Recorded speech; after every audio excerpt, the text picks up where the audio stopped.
con el apoyo de la Universidad de Sherbrooke en Canadá.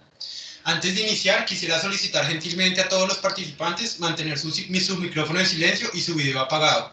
Todas las preguntas que tengan, les pedimos por favor indicarlas en el chat de la sesión.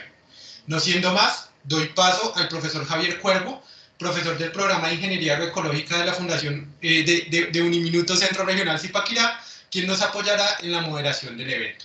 Adelante, Javier, y muchas gracias. Muy buenas tardes a todos. Muchas gracias por la oportunidad. Como lo mencionaba el compañero, mi nombre es Javier Cuervo, soy ingeniero agrónomo, magíster en fisiología de cultivos y estudiante de doctorado en fisiología vegetal. Tengo hoy el honor de presentar un tema bastante interesante, presentado también por una persona, una mujer investigadora en un ámbito muy actual y necesario para la reflexión, sobre todo en las comunidades, por ejemplo, de aquí de Colombia, donde al parecer la integración entre algunos aspectos biológicos y culturales pareciese que estuvieran divorciados o que fueran mutuamente excluyentes, pero no es nada de ello. Al contrario, esta investigadora ha logrado encontrar ese punto de convergencia en el cual se establecen y se han descubierto unas pautas bastante interesantes para ellos. Su nombre es Sophie Calme. Ella es profesora titular en el Departamento de Biología de la Facultad de Ciencias de la University de Sherbrooke, bióloga de formación con una maestría en ciencias sobre ecofisiología vegetal y un doctorado en ecología de la Université de Laval, Quebec. Su investigación, como se lo mencioné, está relacionada con la convergencia entre la ecología y los componentes social, histórico, cultural y político, basado en los cambios globales que experimentan dichos ecosistemas. En los últimos años, su trabajo en particular ha girado en torno a los conflictos sobre la biodiversidad y la sociobiología, y la mayoría de su investigación ha sido realizada en el sureste de México. Así que bienvenida, doctora Sophie, y el auditorio es todo suyo. Muchas gracias.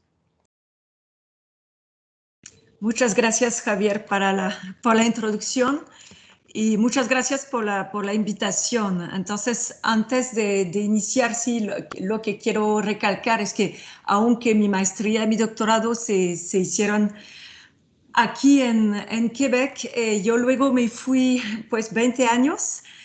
Prácticamente mi investigación sigue siendo en México. Entonces, el tema que presento hoy es un tema que es muy querido para mí, pero del cual no soy experta en Quebec más que a través, digamos, de la enseñanza que doy aquí, del programa del cual estoy a cargo. Estoy a cargo de un programa de maestría profesionalizante aquí en la universidad, pero como tal no es exactamente parte de mi investigación. Entonces quiero decirles antes que conozco el tema que les voy a presentar, pero no soy súper experta. La razón por la cual lo elegí cuando me preguntaron que hablara de Quebec es que justamente como Javier lo mencionó, yo creo que hay paralelos muy interesantes que se pueden hacer. Muchas veces Canadá se ve como un país que es un ejemplo para el resto del mundo y van a ver que hay muchas cosas que pues donde está más o menos al mismo punto que muchos otros países que tienen mucho menos recursos y que de hecho a veces se sirve de ejemplos de lo que pasa en otros países para también poder avanzar. Y lo de lo cual les voy a hablar hoy, que son en particular el enfoque sobre las áreas protegidas indígenas, es algo en el cual últimamente sí hay muchos avances y que esperamos que esto pueda también cambiar la balance del poder que existe en este país. Entonces, sin más, voy a compartirles la presentación Y creo que aquí tengo el... Efectivamente. Bueno, entonces la presentación sí la llamé una oportunidad para la reconciliación y la conservación en Canadá, justamente porque cuando les voy a mostrar, bueno, en conservación se puede hacer mejor, pero también hay muchos problemas donde las poblaciones indígenas históricamente han sido realmente negligidas, maltratadas, abandonadas y no han tenido voz, y apenas esto está cambiando. Entonces, la manera como dividí la presentación, en la primera parte le voy a hacer un breve recuento de qué es lo que tenemos en Canadá en términos de ecosistemas. Entonces, los voy a presentar por grandes regiones, porque si no sería un poco largo. Y también a la vez en cada zona cuáles son las mayores amenazas que encontramos actualmente. Y luego les voy a presentar brevemente dónde estamos ahora avanzando para la conservación de la naturaleza en el país. Y luego es donde voy a pasar a hablarles de las naciones indígenas de Canadá, que mucha gente no proyecta el país como un país donde hay una población indígena grande. Entonces espero que haya mucha información nueva para ustedes que les voy a presentar ahí. Y luego vamos a terminar con justamente qué son las áreas protegidas y conservadas indígenas en este país, y qué son las oportunidades que ofrecen y qué son los retos también que tienen, y tendremos una breve conclusión. Entonces, los sistemas naturales de Canadá se van a ver que, para entenderlo, porque es un país gigantesco que va desde el Océano Pacífico al oeste hacia el Océano Atlántico al este y al norte el Océano Ártico. Tenemos un gradiente latitudinal y longitudinal que es muy importante. Entonces, aquí el mapa que les presento es justamente lo que llamamos las ecozonas de Canadá. Algunos de ustedes quizás están familiares con esto porque fue una terminología que se utilizó mucho cuando se hizo este esfuerzo de concebir todo el continente del norte hacia el sur, en términos de dónde estaban los lugares más amenazados. Entonces se procuró tener esta terminología donde una ecozona realmente representa una zona que puede tener varios tipos de ecosistemas, pero donde tenemos condiciones, digamos, abióticas, entonces climáticas si quieren, y también de suelos que serían un poco similares. Entonces, como les decía, hay un gradiente que va de este a oeste. Entonces, en las costas, pues tenemos lo que siempre hay en orillas del mar. Entonces, son climas mucho más templados y también mucho más húmedos. Luego, vamos a ir de este a oeste, tenemos aquí esta zona que parece muy pequeña cuando contemplamos todo el país, pero que es una zona muy importante porque de hecho es lo que se llamaba Canadá inicialmente, y que también contiene la mayor parte, digamos, esta zona aquí es donde hay la mitad de la población de Canadá.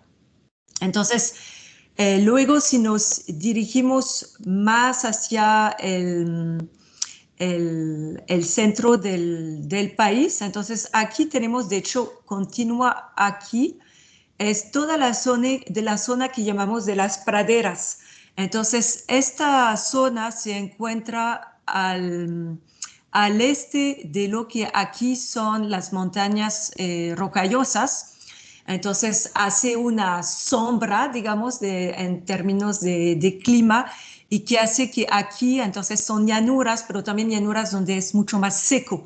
Entonces, al sur vamos a encontrar praderas verdaderas, pero conforme vamos hacia el norte, vamos a encontrar lo que encontramos también aquí, que son digamos, primero entonces, las llanuras boreales, entonces, que es toda esta zona aquí, entonces aquí es en lo que llamamos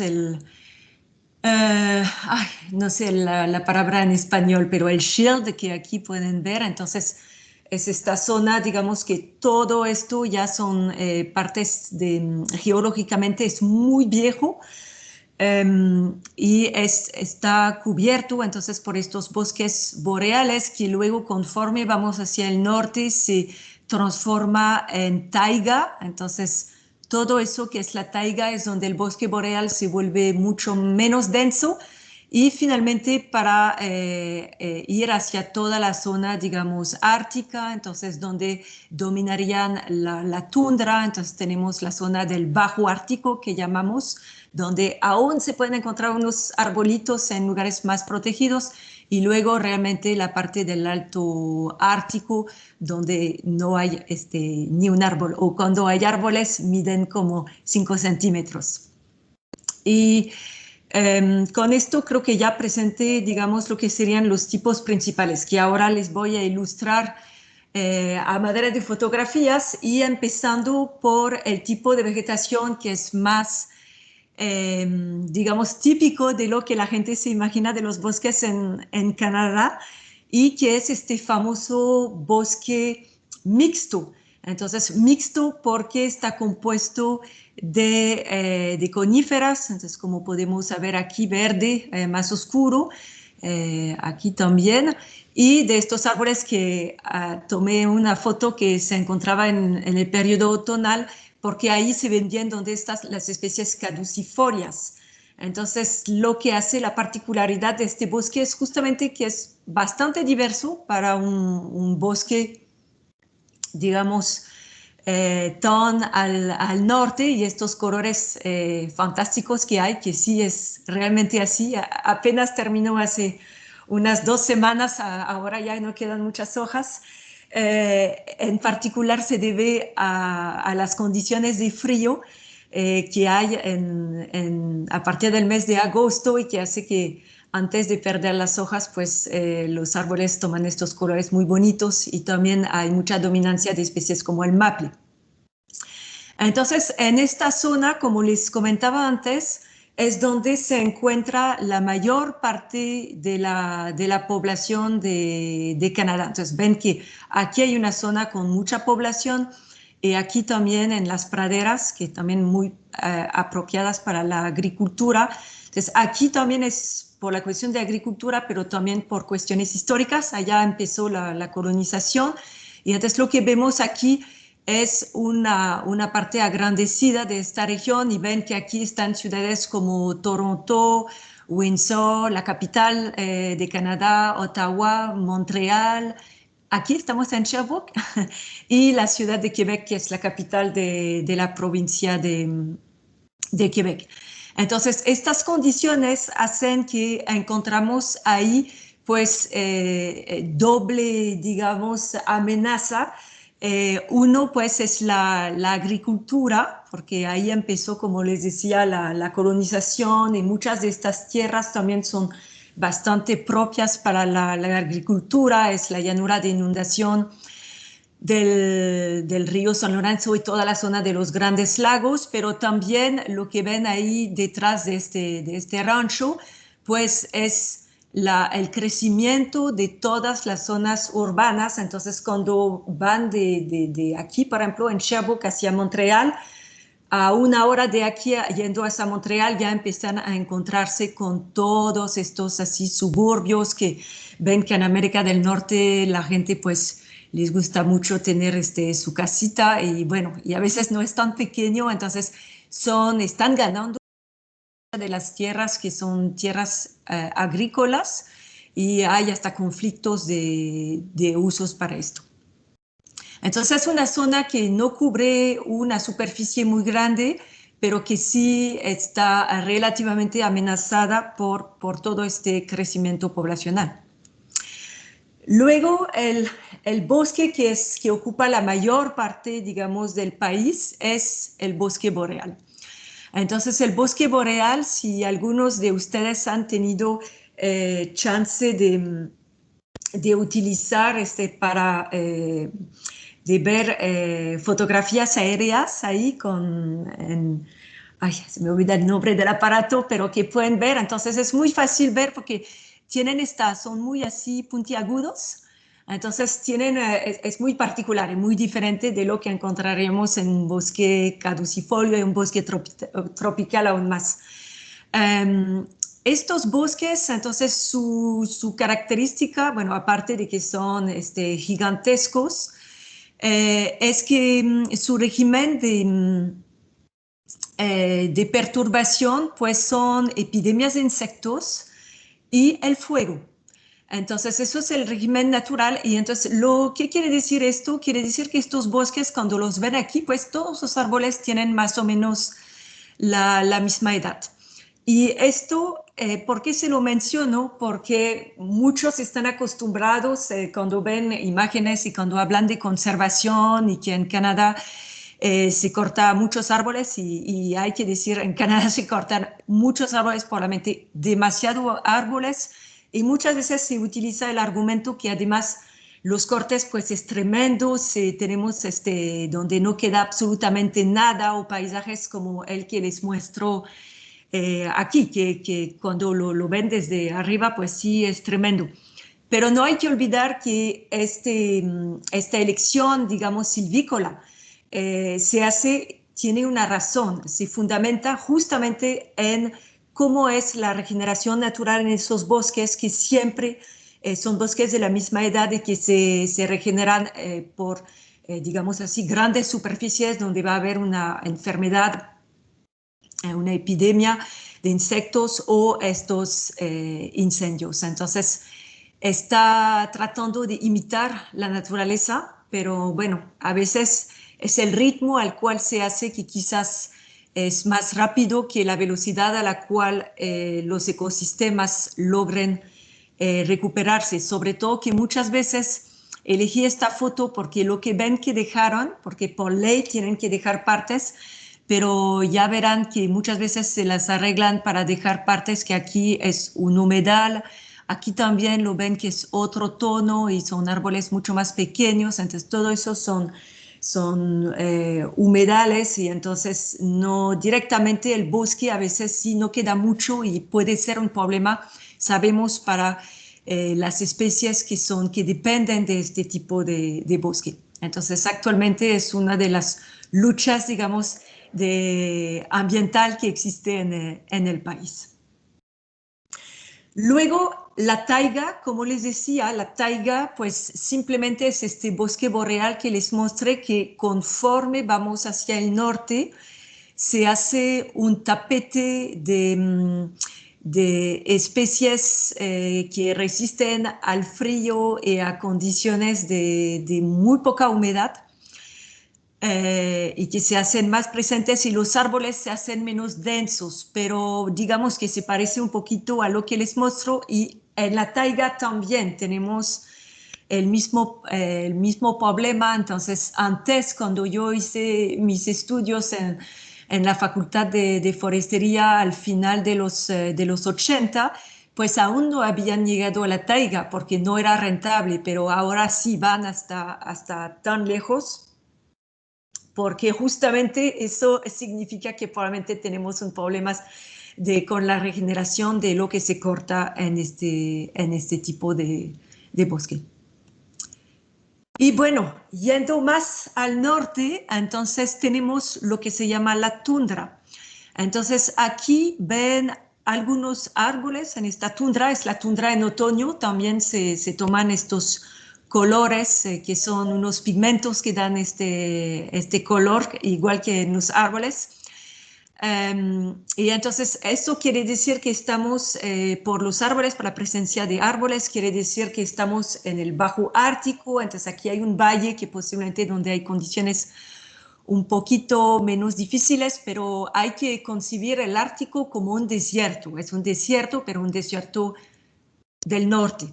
Entonces son zonas donde sí en general hay poca humedad, entonces hay poca cobertura de nieve que realmente ayuda a proteger. Entonces el suelo en estas zonas se congela hasta muy, muy profundo. De hecho, es un tipo de suelo que llamamos el permafrost, porque puede estar congelado sobre varios metros de profundidad y solamente en el verano se va a descongelar sobre una pequeña capa superior que varía según la zona donde nos encontramos y la duración del verano.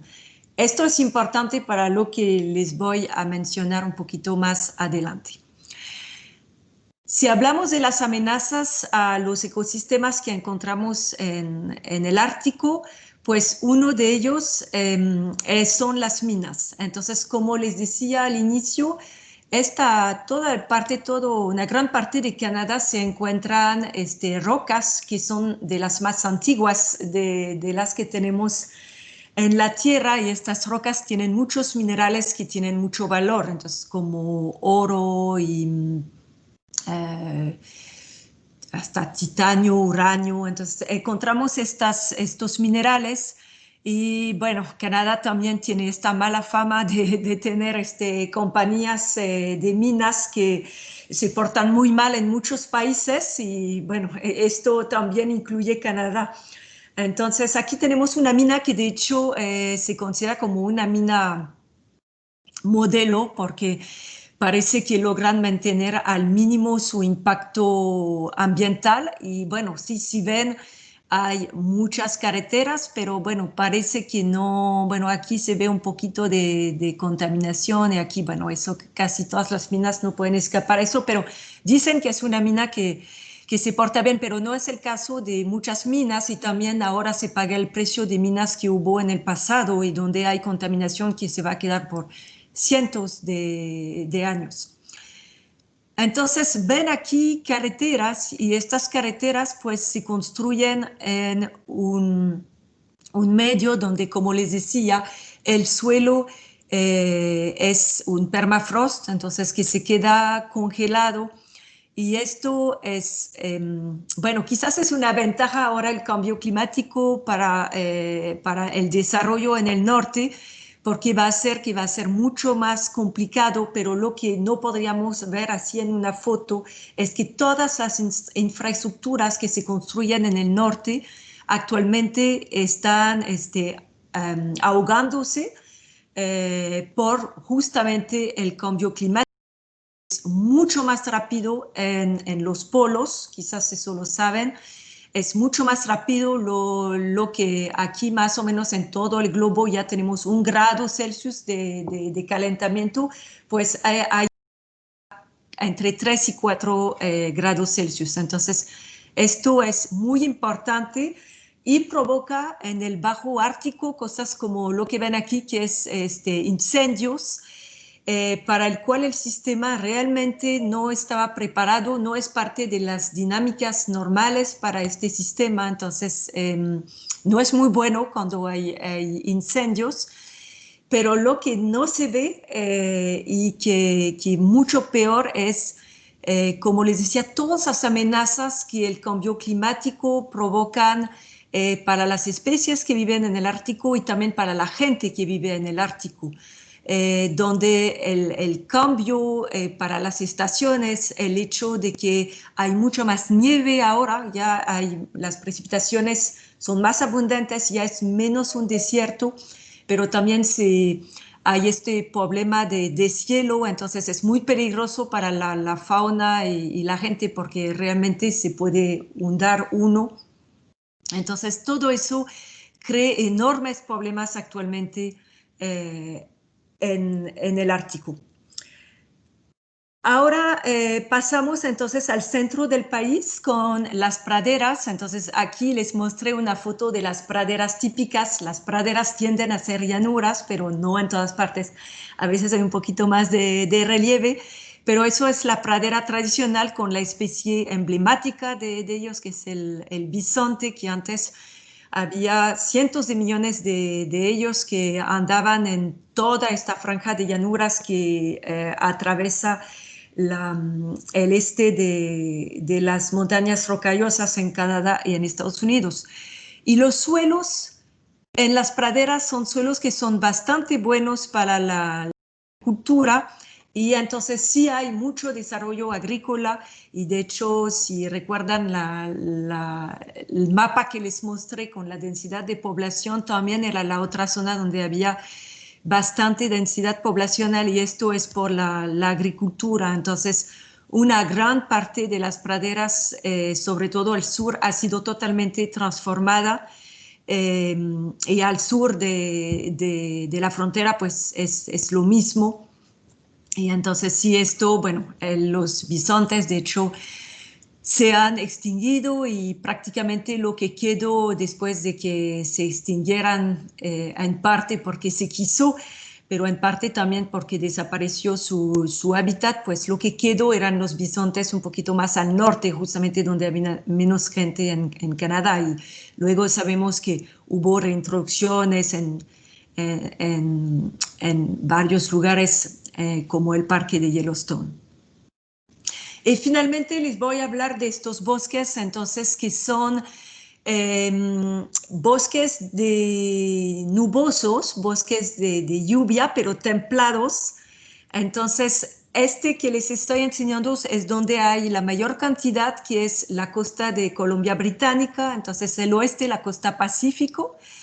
Y entonces ahí lo ven ilustrado como se ve la mayor parte del tiempo, es decir, en las nubes.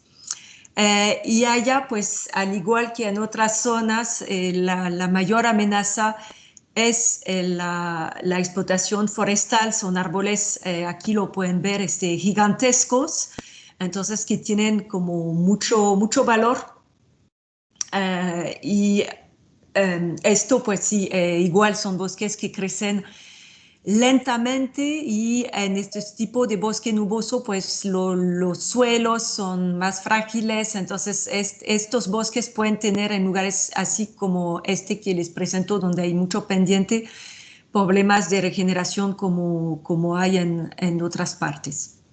Entonces, para terminar esto, nada más aquí les presento la imagen del sotobosque que podríamos ver en el otro bosque nuboso de Canadá, que es la costa atlántica, donde los árboles no alcanzan estas dimensiones muy grandes, pero que también lo que queda aquí no están soñando. Esto es musgo, y este musgo crece sobre rocas. Entonces, la razón por la cual este bosque existe aún en día es porque finalmente no se podía hacer agricultura. En las otras zonas donde podía existir, pues ya se desarrolló más bien agricultura. Bueno, entonces, ahora que vieron un poquito un retrato de los tipos de ecosistemas que tenemos en Canadá, les voy a hablar de cómo va la conservación en Canadá.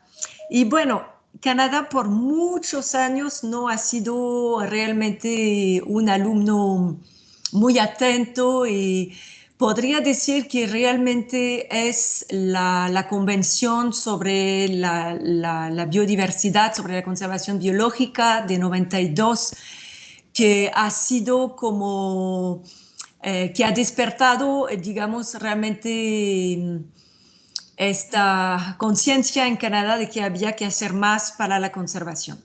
Y entonces esto se ve un poquito en este mapa que tenemos aquí, que vemos que en el sur, entonces les repito, en el sur es donde se concentra la población de Canadá. Finalmente es nada más una pequeña franja de gente que vive aquí. En otras partes hay mucho menos gente, pero hay gente muy importante. Lo vamos a ver para lo que queda. Entonces, vemos que hay muchas pequeñas áreas, y las áreas que son más claras son áreas que no es conservación estricta. Entonces pueden ser otros regímenes, digamos, de protección, donde sí se pueden dar ciertas formas de uso también. Y lo que es conservación estricta, entonces todo lo que está en verde más oscuro. Entonces ven que en el sur pues son áreas muy pequeñas. y muchas que son también mucho más claras y hay que ir mucho más al norte para ver áreas muy grandes. Algunas de ellas prácticamente esta es del tamaño de Bélgica.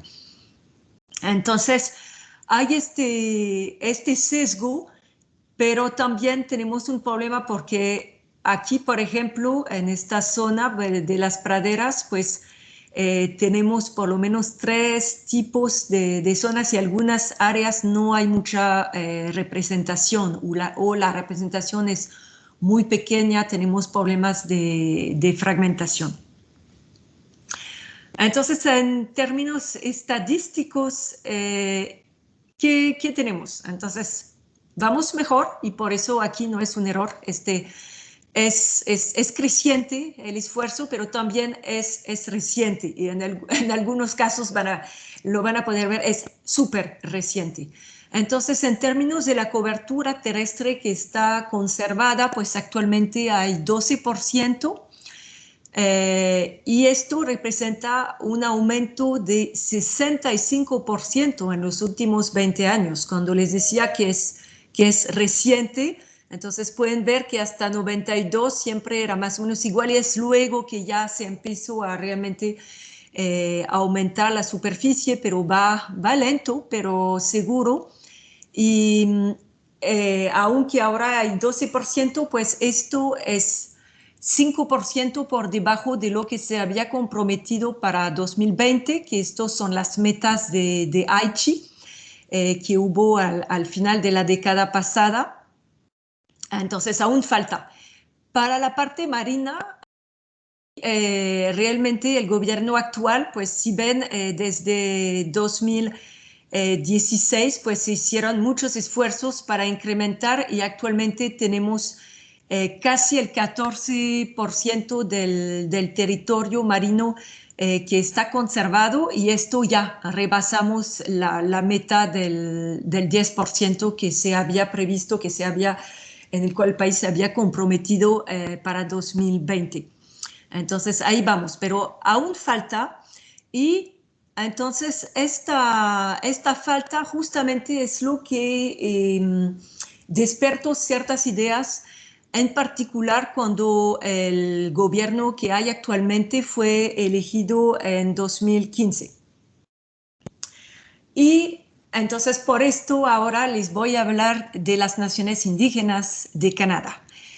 Las naciones indígenas de Canadá han sido no escuchadas, como en muchas partes del mundo, por mucho tiempo, pero desde hace varias décadas, digamos que hay varias herramientas que les permiten ser un poquito más escuchadas y son gente que son muy importantes en el país. Entonces, en Canadá representan un poquito menos del 5% de la población, pero bueno, es algo, 5%. También es la población que tiene más jóvenes y entonces la población que más está creciendo si comparamos las demográficas de la gente, digamos, blanca y de la gente indígena. Entonces, sí tienen una población mucho más joven, entonces van a ir creciendo, hay esta esperanza.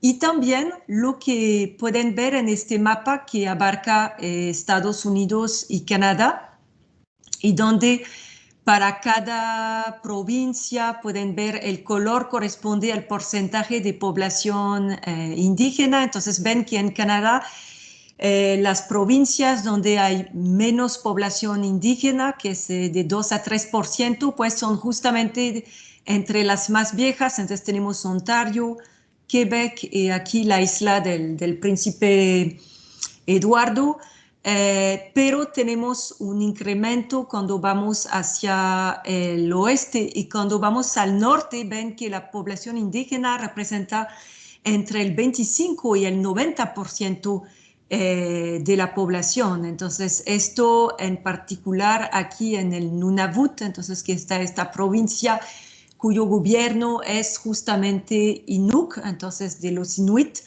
es el 90% prácticamente de la población que es indígena. Entonces, ¿qué quiere decir esto?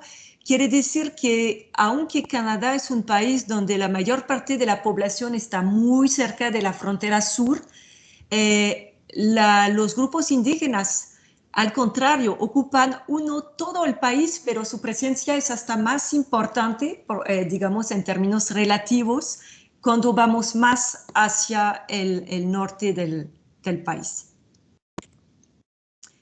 Y también algo que muchas veces aún la gente en Canadá, muchas veces no está consciente de esto, es que tenemos una gran riqueza de culturas indígenas. Entonces hay muchos idiomas, se considera que hay 64 naciones indígenas en el país.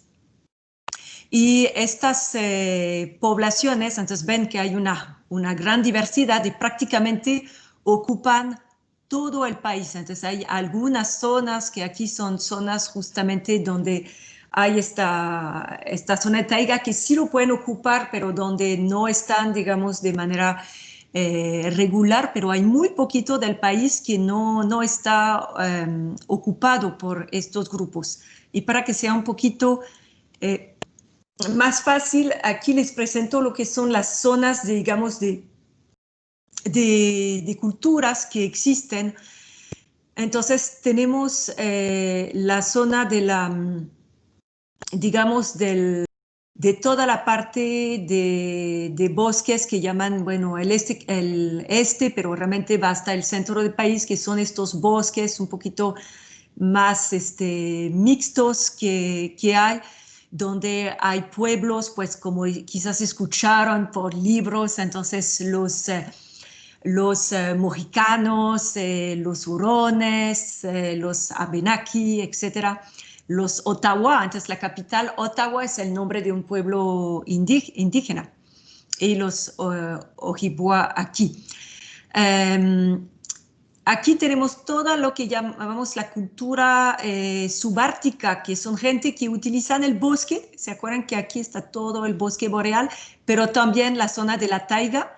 Entonces, es gente que de hecho era muy migratoria. La gente aquí mayormente antes eran agricultores, aunque la pesca y la cacería podía ser importante, pero eran agricultores también.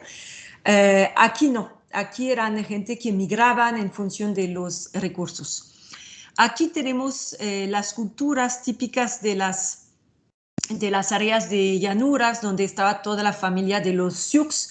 Entonces, de hecho, los Gros Ventres son parte de los Sioux también, todo eso, los Blackfoot, los pies negros. Aquí hay estos grupos, entonces, de toda la zona de cultura del plateau, digamos, de la parte sur de la cordillera de las montañas rocallosas. Aquí hay menos grupos conocidos. Aquí los grupos conocidos, perdón, se me olvidó decir mucho y que dominan son los Cree. Y aquí tenemos todas las culturas que son más costeras y entonces que también eran muy numerosas y los Aida. Entonces, rápido les voy a mostrar imágenes para ilustrar. ¿Y por qué no quiere? A ver. Aquí, entonces esto es justamente, bueno, aquí son cuando hay estos powwow que hacen encuentros y que la gente hace sus encuentros y se visten un poquito como estaban antes. Entonces aquí lo que es las culturas del este, y aquí lo que les quería mostrar, una especie que era muy importante en la cultura, pues era el pavo. Entonces, de hecho, los hombres cuando bailan, hacen sus bailes rituales, imitan los pavos cuando están haciendo despliegues. También, entonces, un poquito más aquí, los critos, estos pueblos donde hay muchos lagos y ríos. Entonces, aquí era muy importante la canoa, y de hecho, ahora es una canoa un poquito más moderna, que ven que hay mucha gente que aún las fabrica, pero la canoa original era hecha diferente, de una corteza, de una especie de árbol muy flexible. Pero sigue muy importante en la cultura el pescar y cazar. Aquí estamos en la cultura Inuk, entonces lo que antes, bueno, que llamamos ahora los Inuit, o que antes se llamaban los esquimales, y que es esta cultura donde la pesca y la caza de especies como las focas era y sigue siendo muy importante, pero en verano también la cosecha de frutas pequeñas, muy importante. Aquí es en el centro, entonces también las mujeres son importantes. Entonces les quería mostrar, también aquí son cambios, y ven aquí la mezcla de elementos de la cultura tradicional, y también de la coincidencia con los blancos, en particular todas estas, se me va el nombre de las perlitas estas que se encuentran en muchas culturas en todas las Américas.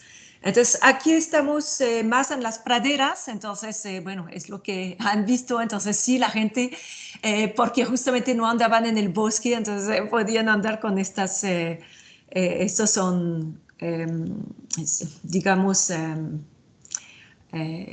no algo que utilizan todos los días, pero cuando hay eventos así importantes, entonces oficiales pueden utilizar aún este tipo de adorno. Aquí es de la cultura del centro, entonces como les decía, muchos niños, aquí es la esperanza que hay en muchos pueblos indígenas, de hecho en todo el continente norteamericano, y esperanza que después de haber sido casi exterminados, pues ahora se están recuperando. Y aquí termino con las culturas de la costa pacífica, que eran mucho agricultores, pero también pescadores, y están conocidos en particular este grupo que son los Haida por estos tótems que construían muy adornados. Y entonces para estas culturas el salmón en particular es muy importante, y ahora pueden imaginarse que con toda la explotación forestal que se hace, pues esto tiene impacto sobre las cuencas donde los salmones se van a reproducir, y ahora muchas especies de salmón están en peligro también. Entonces, ahora paso a lo que es la parte, digamos, que era más importante sobre las áreas conservadas, pero ya que puse la mesa para que entiendan esto, las áreas conservadas y protegidas indígenas, que voy ahora a llamar con este acrónimo que es ACPI en Canadá, es algo nuevo que justamente se basa en el reconocimiento de la gobernanza indígena, y que permite también valorar los valores que los pueblos indígenas pueden tener, y también todos los conocimientos tradicionales y también locales que tienen de su ambiente. Y entonces la manera como se conciben estas áreas conservadas y protegidas indígenas es en gran parte el permitir restaurar el vínculo que estos pueblos tienen a su territorio, y que se había roto porque se les quitó sus tierras, y también se les quitó al mismo tiempo su autonomía. Entonces, esto hay la esperanza que contribuya a restaurar este vínculo.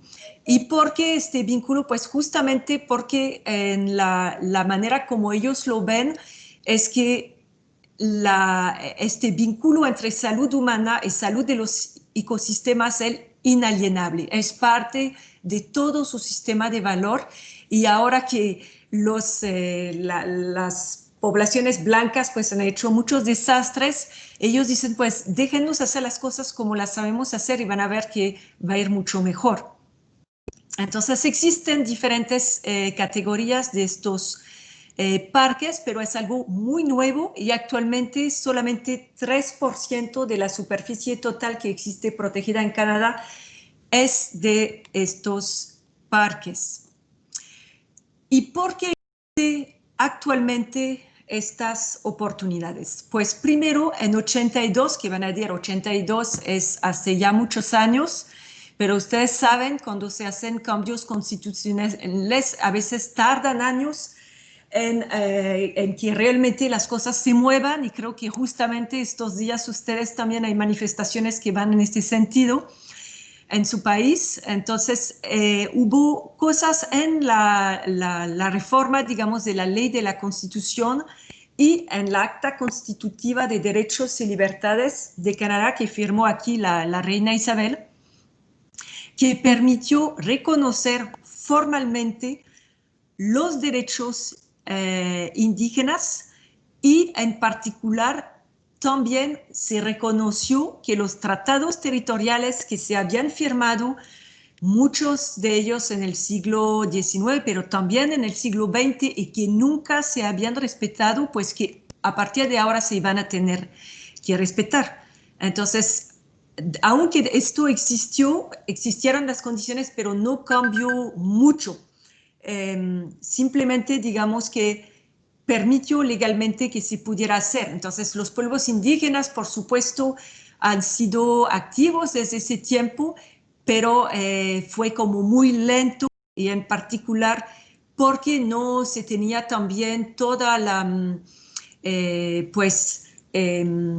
como aquí en esta foto les presento, es un senador indígenas, no había mucha gente profesionales indígenas, entonces no era tan fácil que se pudiera poner en marcha. Luego, en 2007, pues hubo en Naciones Unidas la Declaración sobre los Derechos de los Pueblos Indígenas, y fue una gran vergüenza para nuestro país que el gobierno de entonces fue de los 4 países que rechazó firmar, que se opuso, con Estados Unidos, Australia y Nueva Zelanda.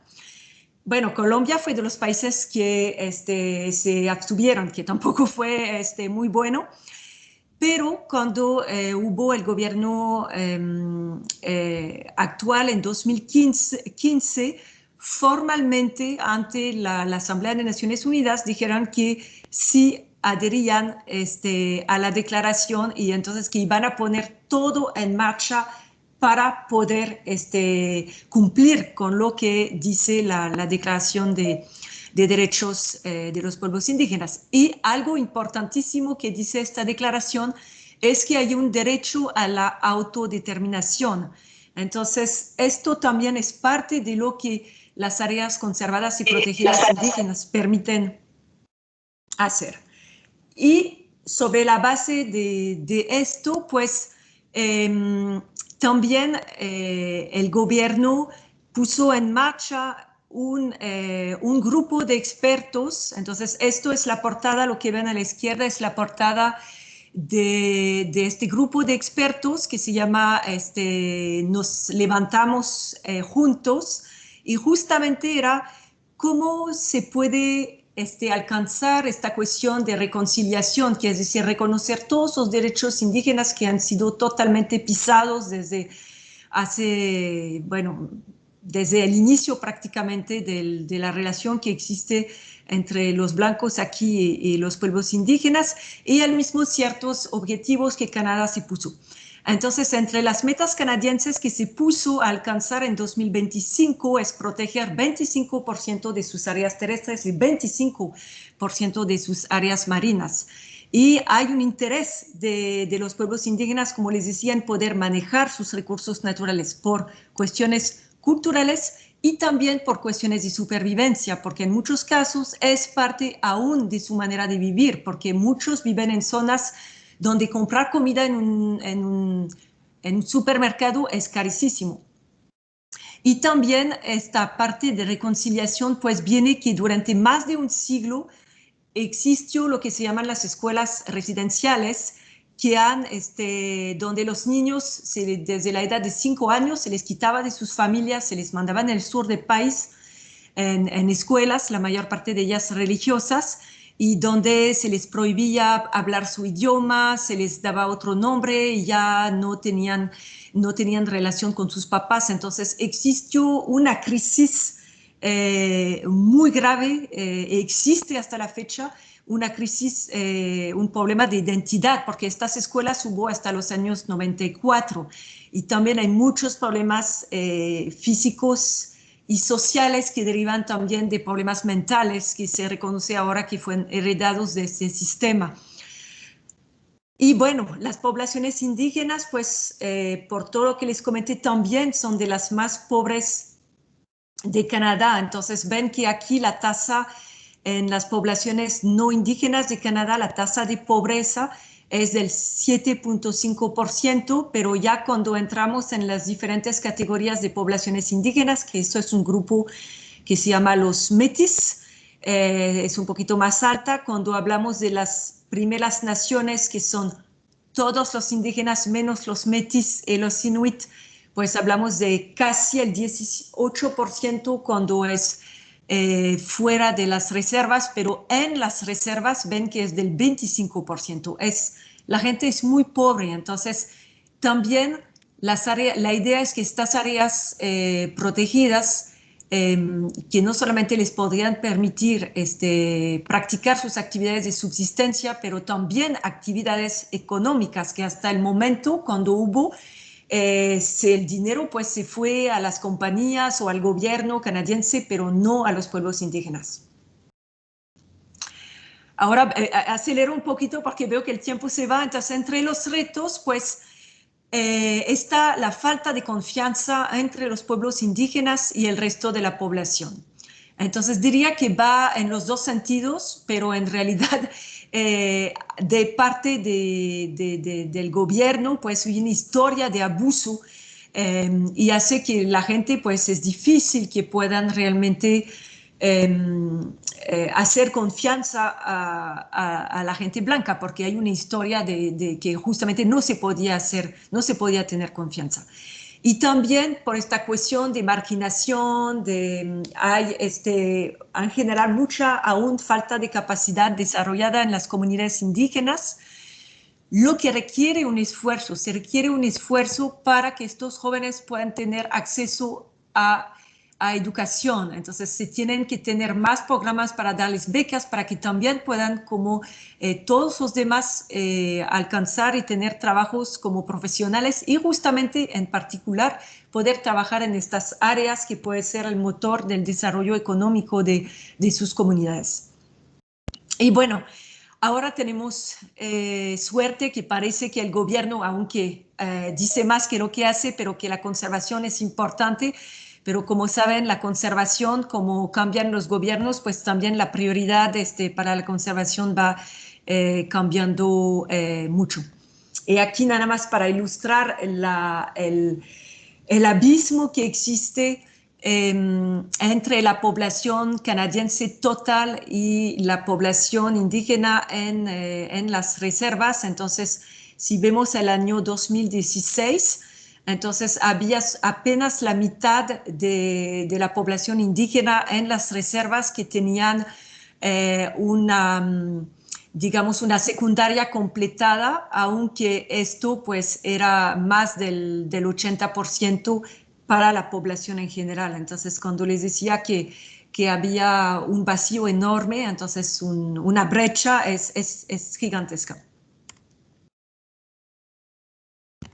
Bueno. Un ejemplo, no sé si tengo el tiempo, bueno, quizás, esto es la primera ACPI, entonces todo reciente, esto es de 2018, es un área muy grande, 14,000 kilómetros, entonces en 14,000 kilómetros sí se puede hacer realmente conservación. Está manejado por el grupo indígena que se llaman los Dechos y el Ministerio de Ambiente. Y la idea es, la manera como se hace es que todo es por consenso y se hace con mucho énfasis en los derechos que tienen la población indígena en poder realizar la cosecha, entonces cazar y pescar en particular. El ecosistema que protege pues es súper importante y justamente se ha mantenido en parte porque esta gente estaba ahí, entonces hay especies que son importantes para la conservación, como el bisonte de bosque, que es el que está aquí. Entonces quizás no ven mucho la diferencia, pero sí hay una diferencia que en el otro bisonte su joroba está mucho más grande. Aquí también está el carcayú y también aquí está un tipo de caribú que es el caribú de bosque. Entonces todas especies indígenas, este parque pues los va a permitir proteger y al mismo tiempo pues va a permitir a la gente de manera oficial poder continuar practicando su cultura y sitios sagrados ahí y continuar su modo de vida. Entonces, esto es una parte de la zona que se ve. Entonces, todo lo que ven ahí justamente es medio como humedales. No toda la zona es así, pero es una gran parte de la zona. Y de hecho, se tienen poblaciones que han desarrollado un conocimiento increíble de la zona para poder vivir en estos ambientes. Y aquí, otro caso actual, ahora aquí en Quebec, del Broadback River, entonces, y donde la gente realmente, los Cree de Waswanipi y de otras zonas, lo que quieren es que se reconozcan sus valores y que no solamente se da permiso a las compañías forestales a cortar el bosque, como ven aquí a la izquierda. Entonces ellos dicen, sí, puede haber se puede hacer explotación forestal, pero lo que ven a la derecha justamente es esta zona que es a lo largo de este río Broadback, es un bosque que de hecho tiene más de 300 años y que ellos quieren proteger porque dicen que es importante para las actividades que hacen y que siempre han hecho y que siempre se ha mantenido el ecosistema. Entonces recolectan plantas medicinales o comestibles, cazan, pescan, hay lugares sagrados y quieren que esto se conserve, que se respeten sus derechos. Entonces, eso es un proyecto actual y esperemos que puedan ganar con esto. Y aquí es la gran jefa de la nación, justamente, que es de esta comunidad que está más cerca del lugar. Entonces, esta última diapositiva, pues, todo eso de los ACPI, pues, es un movimiento que es real y hay muchas esperanzas. Actualmente es muy vivo. Primero, hay una voluntad del gobierno que está metiendo bastante dinero actualmente. Hay 62 proyectos que son los puntitos que ven aquí que actualmente están financiados y en varios grados de avance en todo el país y que van a permitir el reconocimiento de los derechos de los pueblos que ahí viven sobre estas áreas. Y entonces, no solamente su derecho de poder manejar las cosas como quieren, pero también todo este reconocimiento del valor de su cultura. Y la otra cosa importante es que por primera vez se consideran las naciones indígenas como iguales en el diálogo y no como inferiores, como siempre antes se hacía. Entonces, sobre esto, pues les agradezco mucho su atención y espero que quede un poquito de tiempo para preguntas.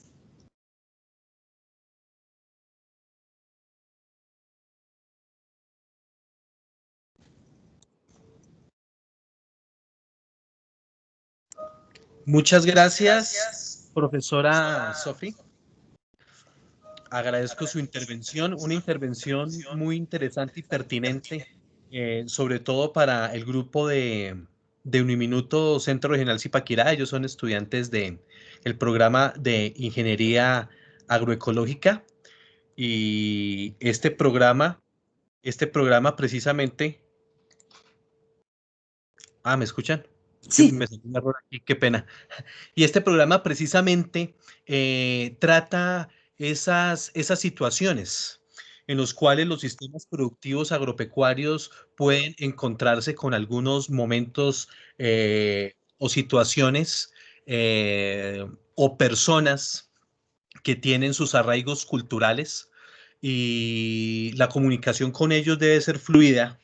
La comunicación debe prevalecer, obviamente, los derechos de ellos, a pesar de que sea ingeniería agroecológica, pues el conocimiento ingenieril y las aplicaciones prácticas dadas por las tecnologías actuales, pues debe permear y haber una charla y una conversación con ese tipo de comunidades. Entonces, en el caso de Colombia hay una responsabilidad enorme de profesionales que se están formando como los ingenieros en agroecología y que tiene un paralelo similar a lo que la doctora nos ha mencionado de las comunidades en el caso de Canadá.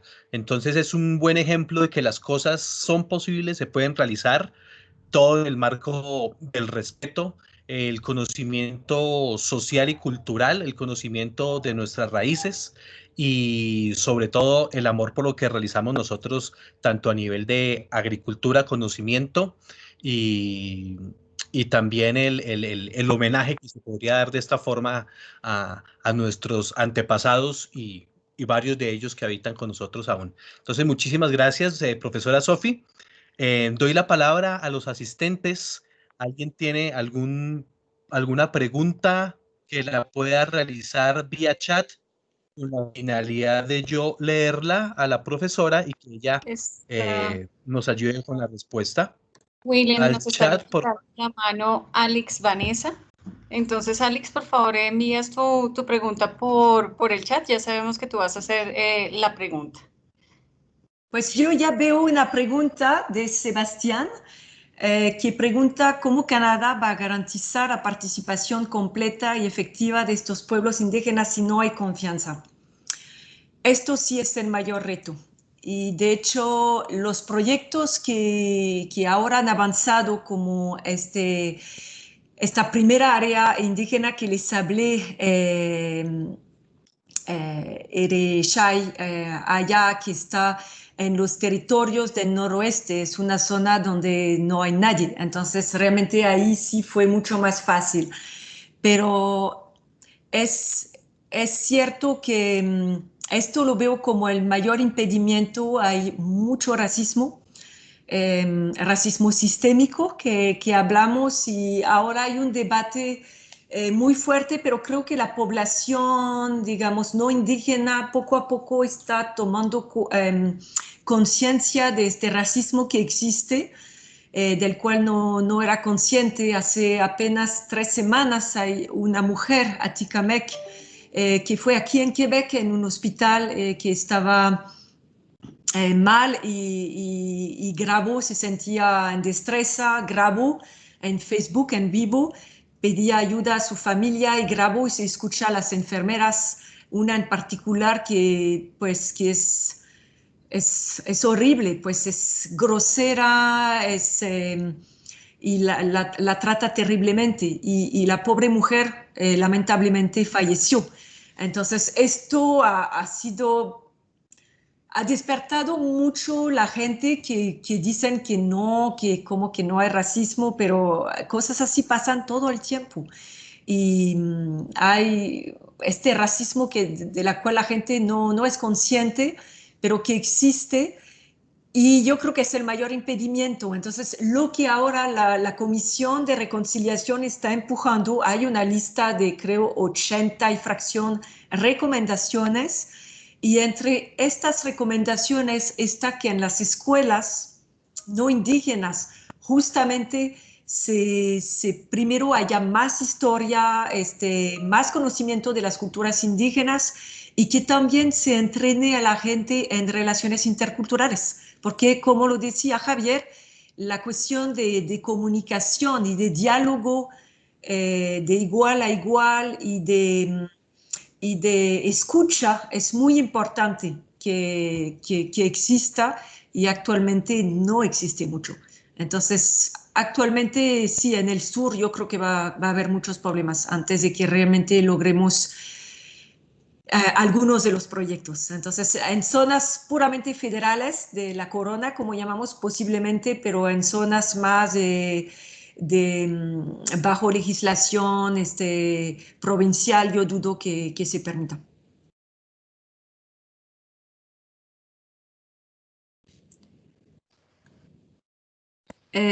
Otra pregunta es, ¿el reto se ve limitado por la falta de biodiversidad o por el contrario eso facilita? Esa es una buena pregunta. Sí, yo creo que no creo que sea el problema de la falta de biodiversidad y en realidad la falta de biodiversidad hasta puede ser una ventaja. Yo creo que una enorme ventaja y por lo cual Canadá debería empujar a esto es que primero el tipo de régimen de perturbación puede hacer que haya miles y a veces más de miles de hectáreas que se quemen de un golpe y eso es parte de la dinámica natural. Entonces, para esto, para garantizar que se conserve siempre, deberíamos pensar en áreas protegidas muy grandes. Y lo otro es que también estos bosques y en particular el subsuelo, pues sabemos que es muy importante como para capturar carbono.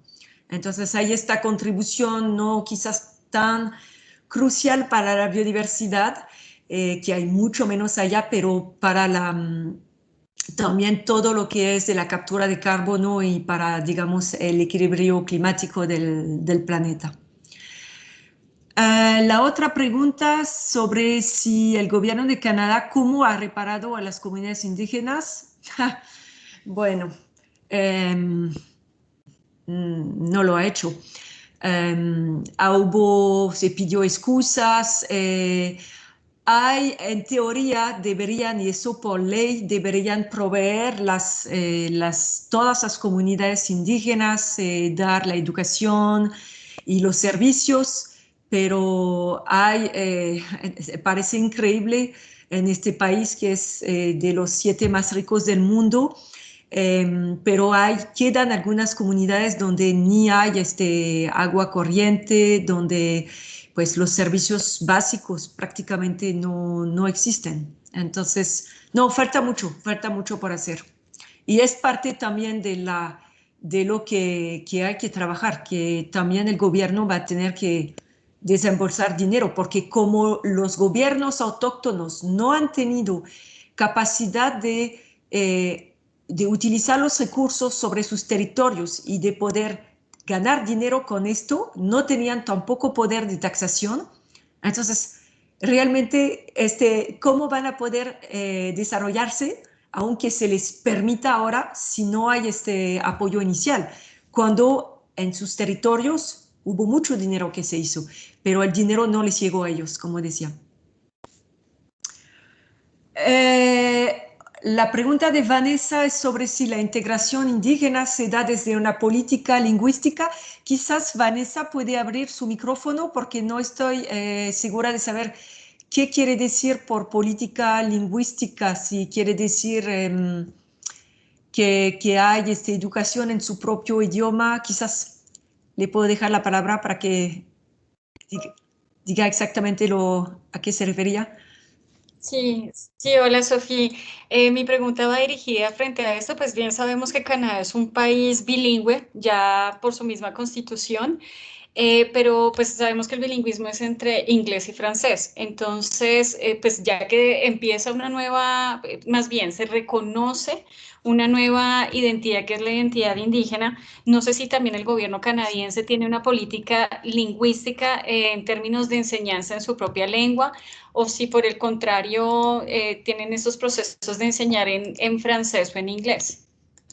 Entonces, ahora, desde hace algunos años, en casi todas las escuelas sí hay enseñanza bilingüe, entonces, que es el idioma según el pueblo, si originalmente era más el inglés o el francés, y también su idioma original. Pero al revés, es donde, como hablamos de los pueblos indígenas, son muchos pueblos indígenas, entonces esto complica un poquito la tarea en el sentido de que no podríamos decir también vamos a reconocer un tercer idioma, porque son más de 50 idiomas indígenas, pero entonces yo creo que no se hace lo suficiente, esto para mí es claro, pero también hay un poquito de esfuerzos. Los documentos que se hacen ahora, muchos se hacen en el idioma del lugar, entonces los planes de manejo, todos los documentos hasta oficiales tienden a hacerse en 2 idiomas, pero para el problema que sí queda es el problema con la población blanca, que ella pues no se conocen. De hecho, muchos de esos idiomas también lo tendría que mencionar, muchos son también amenazados. Es decir, que apenas hay que hacer esfuerzos si no queremos que se pierdan. Algunos se han perdido ya. Es decir, la gente ya no lo habla. Por ejemplo, los hurones de Quebec ya no hay. El hurón ya es un idioma que se perdió. Pero por lo menos se intenta ahora desde las mismas comunidades de recuperar el idioma. Por último, creo que Nelson Javier nos deja un comentario y es que en Colombia tenemos tanta resistencia hacia nuestros indígenas. Ellos han sido víctimas del conflicto armado por décadas y además ahora son estigmatizados desde el mismo gobierno. Los indígenas tienen algo en común y es el amor y el respeto por la tierra, por el planeta y por sus recursos. Entonces, esta es una última consideración que nos dejaba acá Nelson. Y creo que con esto pues ya podríamos dejar por finalizada la sesión de hoy. Quisiera dar las gracias en primer lugar a ti, Sofía, por esta intervención tan maravillosa, al profesor Javier por su moderación, a Vanessa y al equipo del área andina por todo su apoyo en este proyecto, en el trabajo para esta conferencia. No sé si desde el área andina nos quieran decir algo, pero pues muchas gracias a todos los asistentes por su participación. Y Ariandina, por favor, Vanessa, si tú quieres finalizar con algo, por favor. Claro que sí, darle un agradecimiento a Sofía, también a Cristian, a Doris, a Uniminuto sin duda alguna es para nosotros un gran aliado. También extenderles a todos la invitación a que sigan participando de las actividades de Canadá, no solamente en Uniminuto, sino también en la Fundación Universitaria del Área Andina.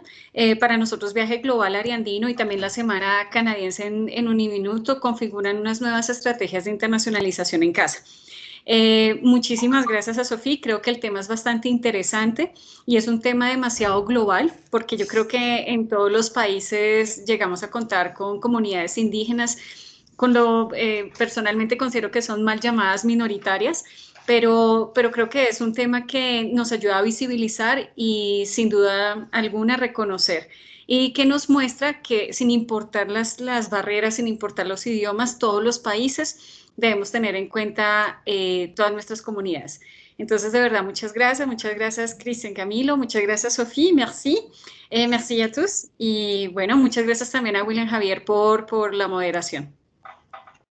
Sí, gracias a todos. Vale, muchísimas gracias y como lo acabo de mencionar Vanessa, por favor no olviden seguir participando de todas las actividades que tiene el Año de la Cultura Canadiense en Uniminuto y el Viaje Global del Área Andina. Muchas gracias Sofía y nos vemos en una próxima ocasión. Hasta luego. Gracias a todos. Que estén Chao, muy bien. Sofi, muchas gracias. Vanessa, gracias. Camilo, gracias. Asistentes, gracias a todos. Que estén bien. Hasta la próxima.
Profe, creo que lo llamé sin querer. Qué pena con usted, pero igual muchas gracias por su participación, por la moderación. Creo que todo salió muy bien.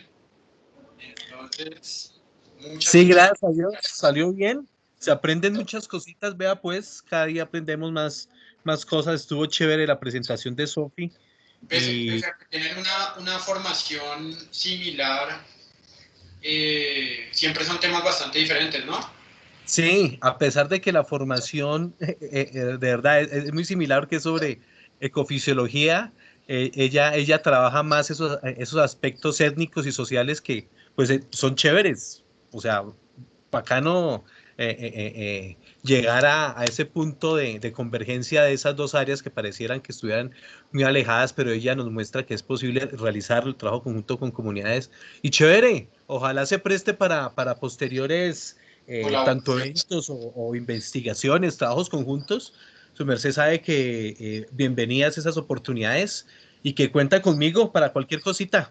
Y Vale, muchas claro. gracias de verdad por No, su gracias a usted confianza. por todo su apoyo y pues nos estamos viendo que ahí siempre nos estamos hablando nosotros. Sí, listo, sí, señor. Vale, profe, que esté muy bien.